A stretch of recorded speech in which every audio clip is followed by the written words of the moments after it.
Alright, so now I'm really making a dream, not dream, but I'm really getting some more exotic fish. So here I got a juvenile flowerhorn. I just got him today, as you can tell. Currently acclimating him to the tank, and this thing's good to go.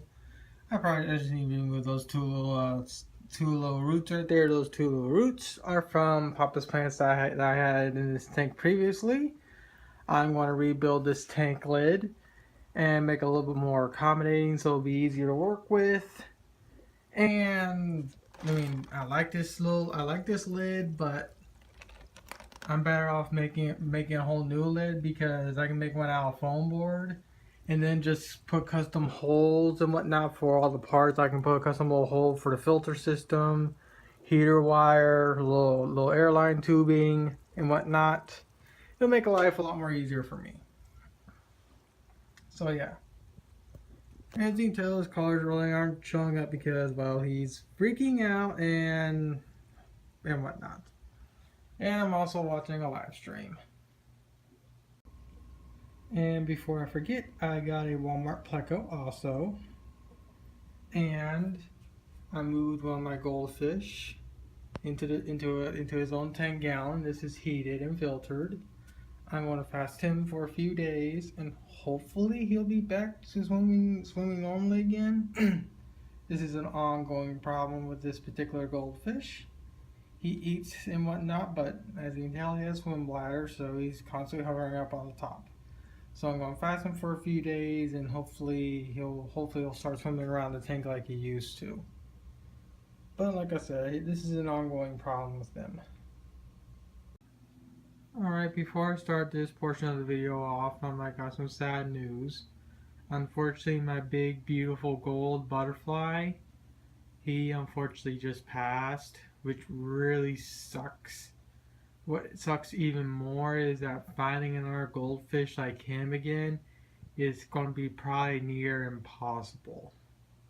I tried saving him. I put him into his own tank that had filters, heating, and meds. Unfortunately, I wasn't able to save him, but at least everyone else is doing just fine. Here's the thing, he was acting like that for quite literally months. So he survived a lot more longer than I personally thought he would survive. But again, he really started acting up ever since I did a water change. And once again, it really emboldens me on the leave the tanks alone type method, because I got another one right there, a little black one. He's acting a little funky, so yeah, I'm not going to be doing that many more water changes. So with that said, everyone else is doing just fine, including my Puff Puff. Now, I'm able to get away with doing water changes on him because I only pull out like 2 gallons every time, and that's only when I do the when I sift the bed and whatnot. And yeah, the plants I have in here are kind of dying, but mainly due to these guys here. Also, my Flowerhorn is hiding a lot, as you can tell. It's very scared of me. I gave it a little plant and I gave it a little place to hide. I also put some food in there for him, but he's not eating it, and also it was a little too big for him right now. But what I really want to talk about in this part of the video, I also got my construction kitty with me. I got a bucket. I had no idea where that bucket meme from Achievement Hunters started from, but now I'm starting to say bucket, just like they do in their videos. So what I had, like I said, I got a 5-gallon bucket. I got some PVC. I got some tubing, and I got a bunch of little PVC parts. So what I'm going to try and rig up is I'm going to rig up some system to allow me to fill this thing up with brackish water, let it sit, and I'll have this thing already good to go from whenever I need to do water changing or whatnot. So that way, all I need to do is just put the pump, is that there will be a pump in here circulating water constantly. But when I need to use it to put water into the 20 long, I just basically attach this to the actual pump, and all the water will get pumped out of the bucket and into the tank here. So I'm gonna come back when I either get the bucket figured out or when I'm in the process of putting all the parts together. I don't know yet. Alright, so this wasn't going to be as hard as I thought. All I did is I just basically pressure fitted this thing in. I just used my body weight, stuck this thing on the ground, stuck this thing on my table, used my body weight, used this battery pack as a little lever, and I just pressured the whole and I just pressured this little stopper directly into the outlet here. So now water only gets shot out through this port right here. Hopefully there's not going to be that much hopefully there's not going to be too much pressure, and it will run like normal, but I don't know, because this is my first time. Actually what I should do is I should fill this thing up with water and see what happens. I'm going to do that. Alright, so here I am in my, dang it, can't speak. Here I am in my bathroom. As you can tell, I got the little one gallon tote here plugged in my bathroom, filled up with a little bit of water.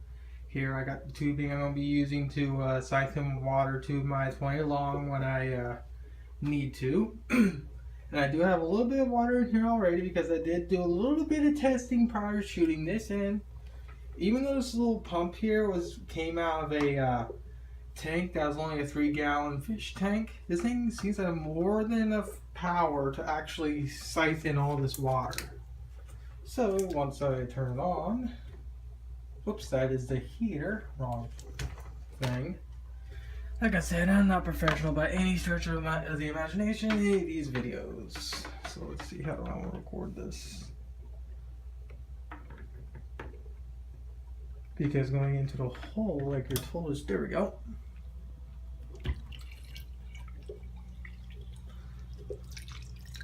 Yeah, it's not that much. I mean, but it does.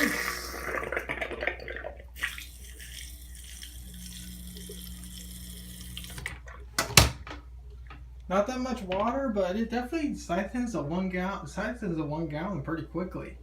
So all I really gotta do now is drill some holes inside the in the lid of my the bucket, and that's pretty much it. All right, so I'm out on my, I guess you can say, patio, I guess, backyard patio thingy, whatever, I don't know what it's called. But here I got the buckets filled up with about 4 gallons or so of water. And of course, here's the lid. I have 2 little cutouts, one for the power cord and one for the that stuff, tubing and whatnot. And of course, I have the pump in here. So all I gotta do is just pop this little piece off, fit this end to the tubing, and then plug the thing in and fill the tank up. And I'm going to show you this thing working how I want it to work. And my finger's all wet, so now my phone's going to get wet. So now the fun part, plugging it in, and this thing will happen. Now of course, when I actually go to convert this to my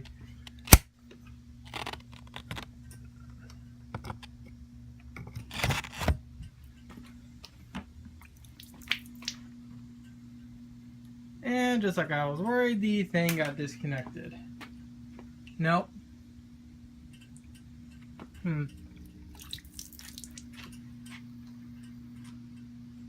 Nope, the pump just doesn't have enough overhead to do what I want it to do.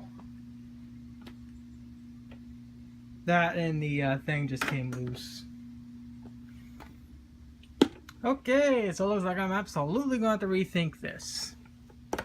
But at the very least, I got a 5-gallon bucket that I can use to mix the salt water before I do a water change and whatnot. Basically, all I really need is a more beefier pump to be able to do what I want to do. But at least I'll be able to get the salt water mixed. Alright, so even though my initial idea didn't work, getting the bucket and the tubing and whatnot will still be useful, at least for right. I know right now the bucket is absolutely useful. Because right here I have this thing filled up with 5 gallons worth of water. I also have salt water in this tank, so I'm in this little bucket, so I'm converting into brackish. And the pump is currently in there right now, that's why you're probably hearing the humming. It's going to sit there for 24 hours, and I'm going to do some maintenance in this tank tomorrow. And I'm going to use the water that's in this thing to replace the water that I take out. And as you can tell, I got a little bit of stuff to remove, so yeah. I mean, normally I'll do it today, but since I got this bucket here and everything else, I'm actually going to let this salt water fully mix before I add it to his tank. And of course I got my little inspector kitty right here. Eddie, you're stupid, aren't you? Come here. Oh, you're dumb.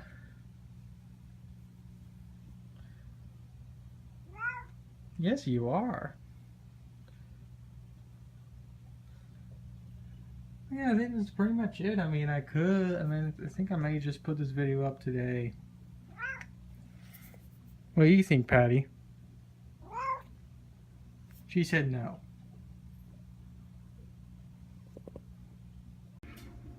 Alright, I thought before I end this video, I want to show off the sucker fish. I forget what his name right now, but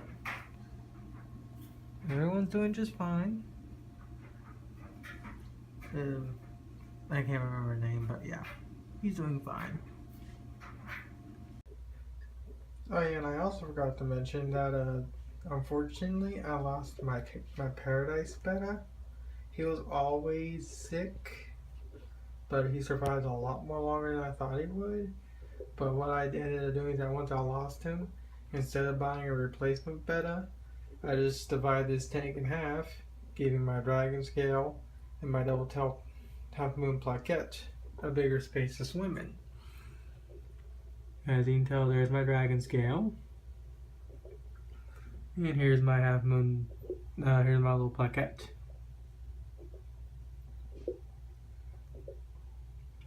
He's definitely turning into one of my more favorite bettas I've owned.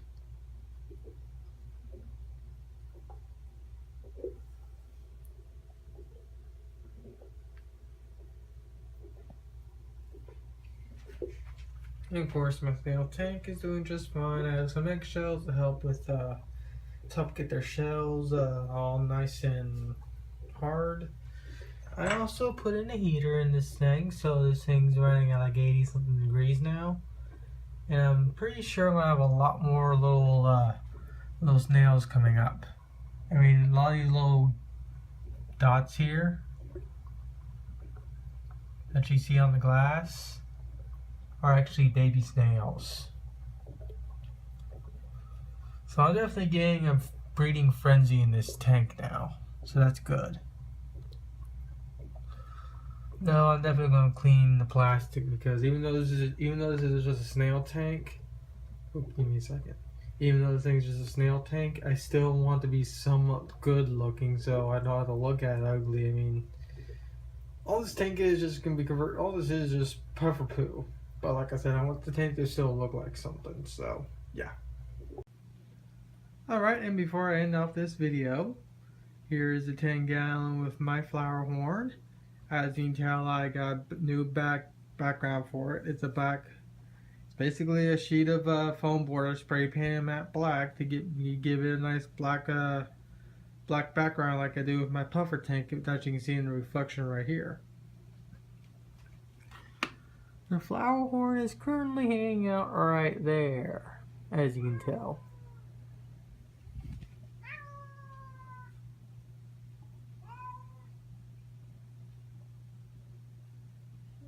And of course I got my tank inspector here.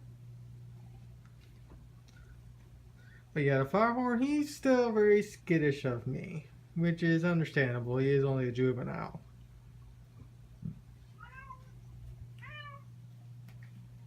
And of course, this is Patty. There's my Puff Puff. And I think I'll end out with one more thing, and I'll point at my goldfish tank.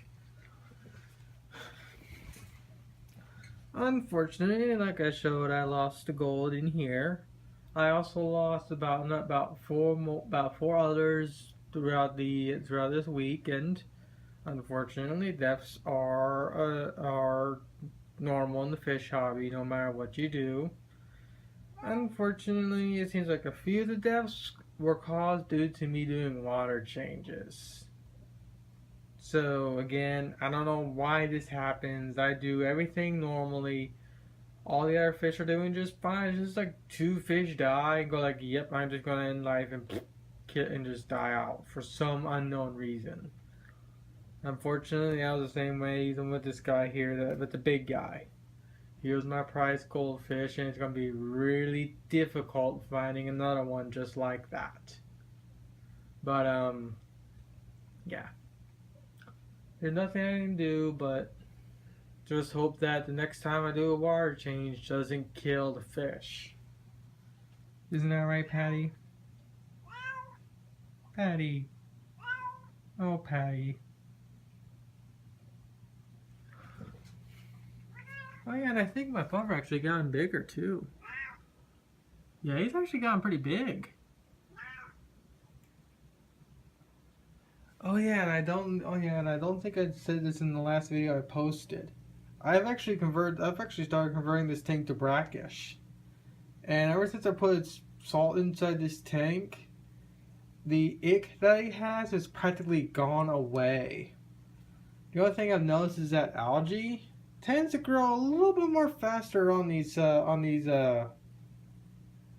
sponge filters. So it might be time for me to replace the filter fibers and whatnot. Isn't that right, Patty? Oh yeah, and I also got me a 5-gallon bucket that has brackish water and a water pump in there. It's circulating the water for 24 hours. I was originally trying to make it to where I can just have that water pump in there at all times. And whenever I do a water change and whatnot, and I need to place new water in, I just put in a little contraption I made, and I can just shoot the water into this tank. But unfortunately, the pump I have in here doesn't have enough power to get it to go from where it is all the way over to the tank. So I'm gonna have to buy me another pump.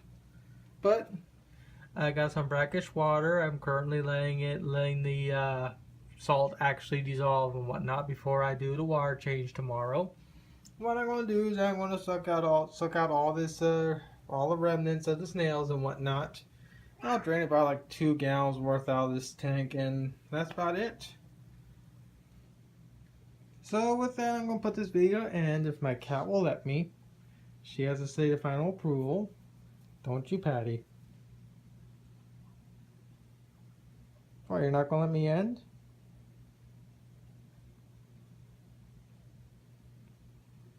This cat's real special needs. Oh yeah, I mean, everyone's doing just fine. Including my cat, which is incredibly stupid.